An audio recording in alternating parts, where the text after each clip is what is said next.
en este tiempo en el que sabéis que el mundo cristiano pues celebramos la resurrección de Cristo, sin duda un acontecimiento extraordinario. Vamos a pedir la ayuda del Señor para esta reunión.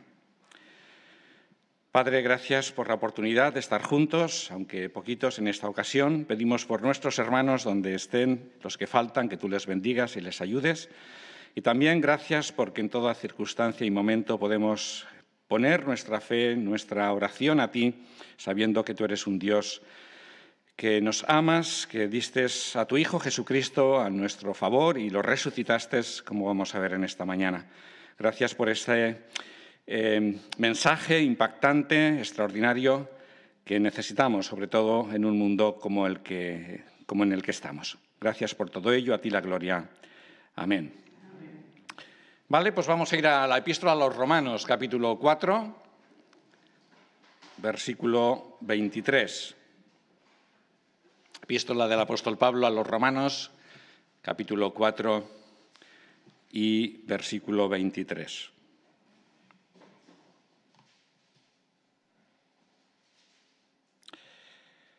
Dice, y no solo por causa de él fue escrito que le fue contada. Está hablando de Abraham en los versículos anteriores y lo que le fue contada es su fe, la fe de Abraham como justicia. Pero no lo vamos a ver esto en esta mañana.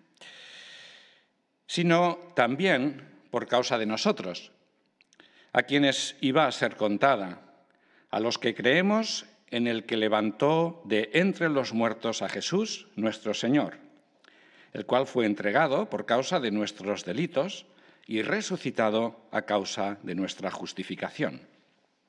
Por tanto, habiendo sido declarados justos por la fe, tenemos paz con Dios por medio de nuestro Señor Jesucristo. Hasta aquí la lectura. Y si os habéis fijado, el apóstol Pablo en esta lectura ha hecho dos alusiones a la resurrección de Jesús. Ha dicho en el versículo 24 que fue Dios quien lo resucitó de entre los muertos. Y en segundo lugar, versículo 25, que la causa de esa resurrección fue nuestra justificación. Esas son las dos causas que Pablo menciona aquí y luego mencionaremos algo al respecto. Europa está en guerra, ya lo sabéis, ¿verdad? No es ninguna novedad. Y cada vez que escuchamos las noticias que nos llegan, pues tememos que esta guerra, que en principio está sujeta a unos lugares determinados, al final acabe en una tercera guerra mundial. ¿Cómo es posible que como humanidad, ¿no?, habiendo logrado avances increíbles, avances tecnológicos, de conocimiento a muchísimos niveles como nunca antes se había conseguido, ¿cómo es posible que no seamos capaces de vivir en paz los unos con los otros? Porque ya no se trata de una guerra de rusos contra ucranianos, por ponerles como ejemplos de otras muchas guerras que no tienen tanto poder mediático, pero que hay en tantos lugares de nuestro mundo, ¿no?, y que siguen habiendo. Porque se trata de guerra de seres humanos contra otros seres humanos, que quizá se puedan diferenciar pues, en el color de la piel, en el idioma que hablan o en las culturas y creencias que tengan, pero en la realidad somos todos seres humanos iguales, con las mismas necesidades y características vitales humanas. No nos diferencia en nada más. Exactamente las mismas necesidades y características. Porque no es una lucha de la raza humana, por ejemplo, contra extraterrestres, ¿no?, como muchas veces ocurre en las películas de ciencia ficción, ¿no?, donde vienen de otros mundos a conquistar la Tierra. Y entonces sí, la raza humana se une en esa ficción, ¿verdad?, para combatir y luchar contra los extraterrestres. Pero aquí nos encontramos a personas humanas luchando contra otras personas humanas. ¿Qué problema tiene la raza humana? Que siempre en la historia de la humanidad tiene que acudir a la guerra. Siempre ha sido así y será así.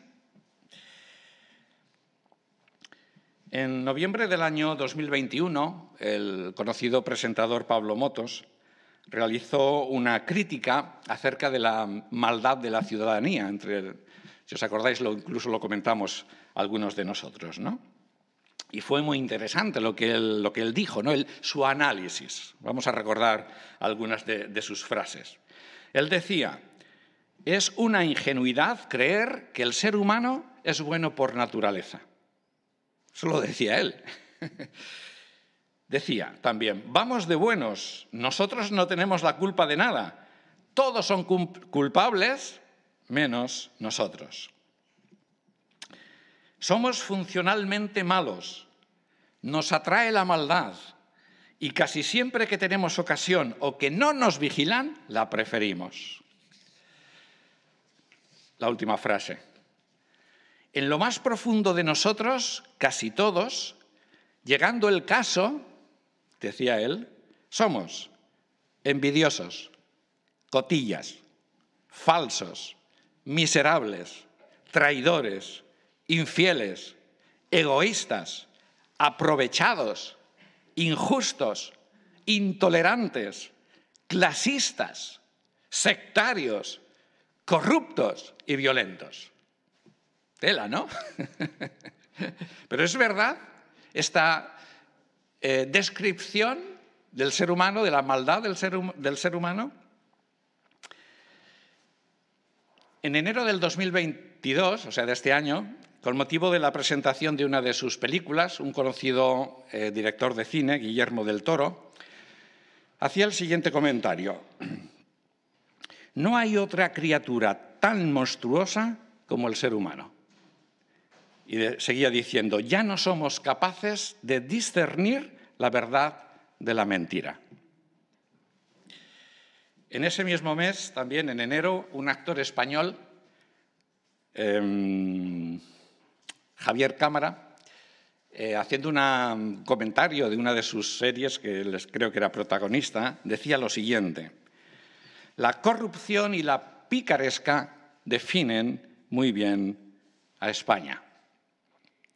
Y finalmente podría traer otros ejemplos. Hay incluso quien ha escrito un libro acerca de la maldad humana. Pero bueno, la última mención también de este año, del mes de marzo. Un dibujante canadiense que se llama Seth comentó: los seres humanos no aprendemos. Somos violentos y estúpidos. Bueno, pues estas son algunas opiniones recientes de diversos personajes que no tienen relación entre ellos, ¿verdad? Que hacen un diagnóstico, una reflexión acerca de lo que somos los seres humanos y coinciden en este diagnóstico general de que realmente la raza humana tiene un comportamiento nocivo, ¿no? No solamente ya de los unos contra los otros, sino también lo que estamos haciendo con nuestra casa, nuestro planeta, que lo estamos destruyendo, ¿verdad? Y, bueno, alguien seguramente dirá, como decía Pablo Motos, no, yo no soy así, son los demás, ¿no? Yo no hago mal a nadie, ¿no? Siempre nos encontramos con esta misma respuesta cuando sacamos este tema delante de la gente. No, claro, yo no hago mal a nadie, es aquel y el otro y el de más allá. Yo soy más bueno que el pan integral.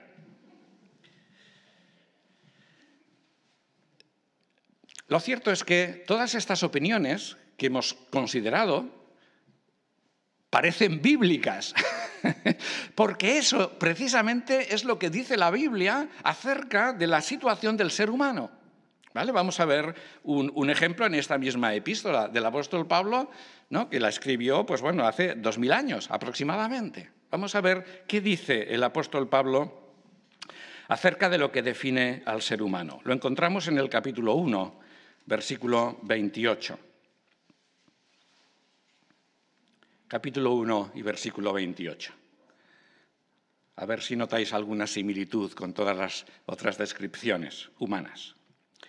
Dice que como la humanidad, el hombre, no tuvieron a bien reconocer a Dios, Dios los entregó a una mente reprobada para hacer lo que es impropio,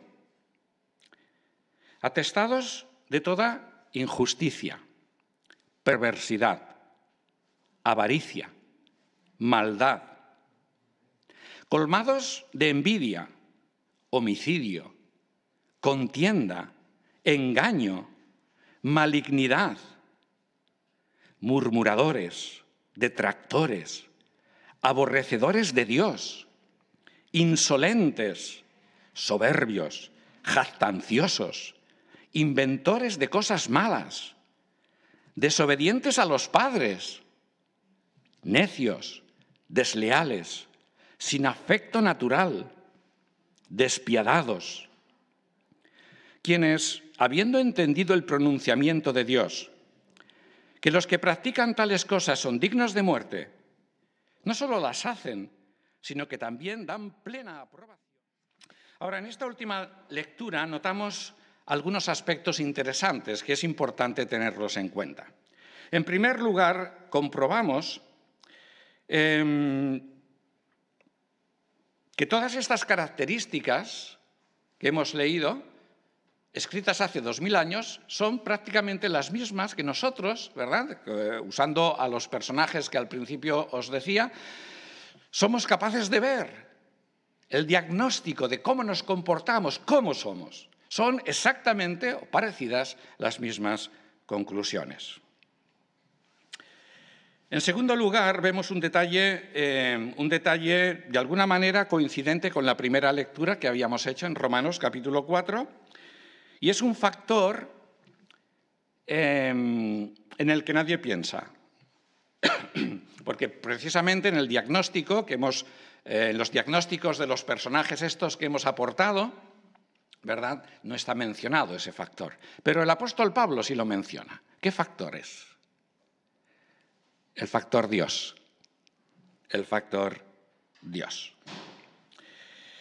Hemos leído en el versículo 28 que como los seres humanos no tuvieron a bien reconocer a Dios. Fíjate bien en la frase.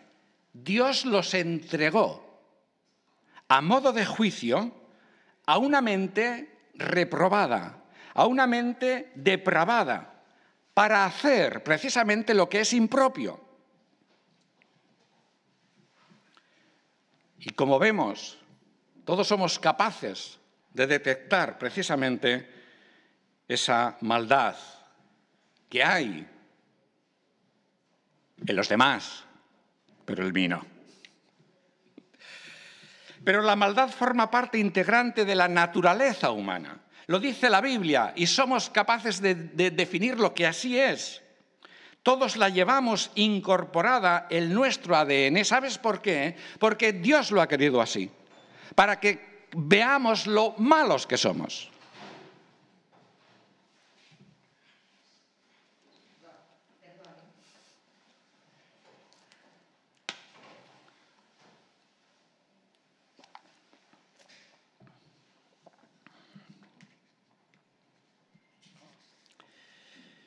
Pero cuando nosotros vamos a los diagnósticos,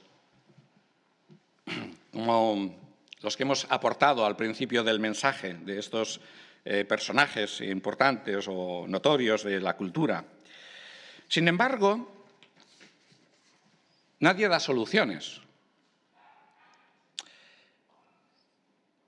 Ni mucho conocimiento, ni el mejoramiento de las circunstancias sociales, o incluso el establecimiento de una, vamos a decirlo, hipotética justicia humana, que, como se dice, pues juzgue los delitos que ocurren contra la humanidad.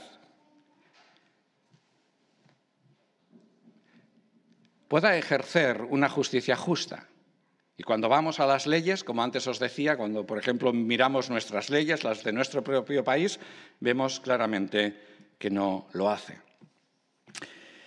Y esto es fácil de comprobarlo. ¿De qué manera? Pues, por ejemplo, se hace mucho hincapié de poder un día juzgar a Putin, ¿verdad? Por crímenes de lesa humanidad, como se dice, ¿no? Por los crímenes de guerra. Pero si esto se hiciera, ¿haría justicia a los más de 150 niños que han muerto en la guerra? ¿Les haría justicia realmente? ¿Qué pensáis? No, en absoluto. Los niños y otros muertos inocentes nunca podrán ser vinculados o vindicados, mejor dicho, por ningún tribunal humano. Y este es un gran problema, realmente, de la humanidad. ¿Por qué? Porque ninguna persona humana tiene el poder de volver a la vida a estos 150 niños o a las miles y miles de víctimas inocentes que cada día mueren en nuestro mundo injustamente. A ellos no se les puede hacer justicia. Ningún ser humano lo puede hacer. Pero Dios sí. Y ya lo ha hecho. Lo ha hecho porque el mismo Dios que ha juzgado a la humanidad por su rebelión, como hemos visto en el capítulo 1 y versículo 28, es el mismo Dios que levantó de entre los muertos a Jesús. Levantó de los muertos a un inocente, a un ser asesinado injustamente, y lo resucitó, hemos leído en el primer texto, Romanos 4, para nuestra justificación. Para justificar a los culpables, ¿cómo puede ser? Eso es lo que hemos leído en el capítulo 4 y versículo 25. Pero vamos a hacer otra lectura en Romanos capítulo 2, versículos 1 en adelante. Porque obviamente este problema lo tienen los demás, pero yo no lo tengo.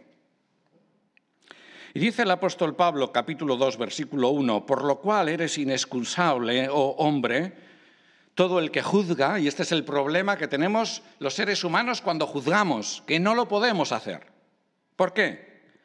Porque en lo que juzgas al otro, dice, te condenas a ti mismo. Porque tú que juzgas a los demás, qué malos que son este, el otro y lo demás allá, practicas las mismas cosas. Y sabemos que el juicio de Dios sobre los que practican tales cosas es según verdad. Con Dios no se juega. Y piensas tú, hombre, que juzgas a los demás que practican cosas malas, aquel, el otro y el de más allá, y las haces tú también, ¿que escaparás tú del juicio de Dios? ¿O menosprecias la riqueza de su benevolencia, de su trato favorable contigo, de su longanimidad, ignorando que la bondad de Dios te guía al arrepentimiento? Pero por tu dureza y tu corazón no arrepentido, atesoras para ti mismo ira para el día de la ira y de la revelación del justo juicio de Dios, el cual pagará a cada uno según sus obras. Versículo 16. En el día en que Dios juzgue por medio de Cristo Jesús los secretos de los hombres conforme a mi evangelio. Este es el mensaje que nos da la Biblia y que no nos da ningún otro medio de comunicación. Hay establecido un día de juicio universal, un día instaurado por Dios mismo, llamado el día de su ira justa, de la revelación del justo juicio de Dios. En ese día, los seres humanos no tendremos que hacer absolutamente nada, no te preocupes. Dios se encargará de todo. Y todos y cada uno de los seres humanos seremos resucitados. Porque Dios lo puede hacer esto. Y vueltos a la vida humana. Pero lo seremos para ser juzgados. ¿Quién nos va a juzgar? Juzgados por un hombre, nos dice la Biblia. Un hombre que también fue resucitado, como pasará con nosotros. Resucitado por Dios. ¿Quién es este hombre? Cristo Jesús, el hombre, con mayúsculas. El prototipo de ser humano auténtico. Y toda nuestra vida va a ser comparada con la suya, en todos los aspectos. Y, como hemos leído, se nos retribuirá a cada uno conforme lo que hayamos hecho con las nuestras. Y que no corresponda al modelo, al del Señor Jesucristo. Y con la información simplemente con la que nosotros somos capaces de ver, ¿no? De cómo somos, de nuestros secretos, ya podemos saber la sentencia. La sentencia es clara: culpables, culpables. Y como hemos leído, se nos pagará a cada uno conforme a nuestra maldad, ni más ni menos, de una manera justa, imparcial y real. Sin embargo, quiero que nos fijemos en la última palabra que Pablo ha mencionado en el versículo 16 del capítulo 2. Porque dice que todo esta revelación, este mensaje, dice el apóstol Pablo, es conforme a mi evangelio. ¿Qué quiere decir? Conforme a mis buenas noticias. Caramba, pues no lo parece, ¿no? Mis buenas noticias. Porque a pesar de la dureza de este mensaje rotundo y real, también en él hay un atisbo de esperanza. Cosa que los otros que han diagnosticado no son capaces de ver, porque no hay solución para la raza humana fuera de esta salvación, ¿no? Inexplicablemente se puede cambiar la sentencia del día del juicio, de esa condenación, por una de salvación y perdón. ¿Cómo es posible? Este mensaje no tiene sentido. ¿O sí lo tiene, si viene de Dios? La respuesta la hemos leído en la primera lectura que hemos hecho en el capítulo 4 de la epístola a los Romanos, versículo 25. Destacábamos allí que se hacen dos menciones acerca de la resurrección del Señor Jesucristo. Y en ambas menciones la fuerza de la acción, y es muy importante este dato, la fuerza de la acción de resucitar a Jesús, al hombre Jesús, recaen en Dios Padre. Pero obviamente, si Jesús fue resucitado, es porque antes estaba muerto, ¿no? ¿Qué había pasado con Jesús? ¿Por qué y cómo murió Jesús? Ya lo he mencionado anteriormente, la muerte de Jesús es el prototipo de muerte injusta y violenta. Es el prototipo de víctima inocente. Si nosotros vamos a los evangelios y examinamos sus 3 años de predicación por las tierras de Israel, vemos que el Señor Jesús siempre hizo lo bueno, siempre ayudó a los demás, ¿verdad? Incluso llegó a resucitar en una ocasión a una niña de 12 años y en otra ocasión resucitó a un joven que lo llevaban a enterrar. Y en otra ocasión también resucitó a un amigo suyo que hacía 4 días que estaba muerto. ¿Quién se acuerda de su nombre? Vale, veo que estáis conmigo. Lázaro, sí. Jesús, un hombre bueno, un hombre auténtico. ¿Y qué pasó con él? Pues que fue rechazado por los suyos. ¿Cómo es posible? Que fue cuestionado en lo que decía, porque él decía que había venido de Dios, era hijo de Dios. Perseguido, aborrecido por las autoridades judías. Y se hizo un complot para acabar con su vida usando a los romanos. ¿Y qué pasó cuando estuvo Jesús en manos de los romanos? Pues ya sabéis que los soldados lo vejaron, le azotaron, le escupieron, le humillaron, se burlaron de él y finalmente lo crucificaron en una cruz como un vulgar delincuente, siendo inocente de todo aquello de que lo acusaron. Qué cosas, ¿no? Así somos. Si hubo una muerte cruel, violenta e injusta, fue la muerte de Jesús en la cruz, agravada todavía más precisamente por quien era Él como persona, el Hijo de Dios. Pero si nos hemos fijado bien en la frase del apóstol Pablo, capítulo 4, versículo 25, dice que Jesús fue entregado a la muerte.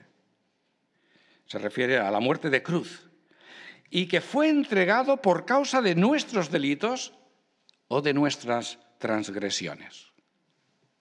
Un momento. ¿Quién lo entregó a la muerte de cruz? ¿Los judíos? No. ¿Los romanos? Tampoco. ¿Quién lo entregó a la muerte? Exactamente, el mismo que después lo resucitó. Dios Padre lo entregó a la muerte. Jesús fue entregado por causa de nuestros delitos. ¿Para qué? Para librarnos de la ira venidera y del juicio. En realidad, cuando nosotros miramos a Jesús crucificado, deberíamos vernos crucificados allí nosotros también. La ira de Dios fue descargada sobre su Hijo por causa de nuestras rebeliones.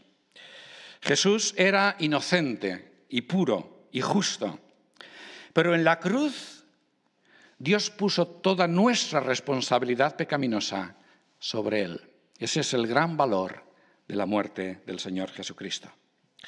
La buena noticia del mensaje del Evangelio es que, al igual que hizo el patriarca Abraham hace 4.000 años, 4.100 años, cuando creyó, ¿qué creyó Abraham? Capítulo 4, versículo 17. Fíjate lo que creyó Abraham. Dios da vida a los muertos. Esto es lo que creyó Abraham. Y que llama las cosas que no son como que son. También nosotros podemos poner nuestra fe en la muerte de Jesús a nuestro favor, entregado para salvarnos de la ira de Dios. Y esta obra la ha hecho Dios. Se trata de que tú y yo podamos poner nuestra confianza en Él.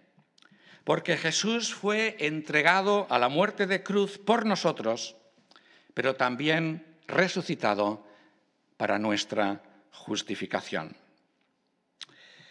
Y cuando nosotros venimos delante de Dios y lo creemos que Él es nuestro Dios y que Jesucristo es nuestro Salvador. Dice la Escritura que somos declarados justos delante de Dios. Y tenemos, ¿qué es lo que tenemos?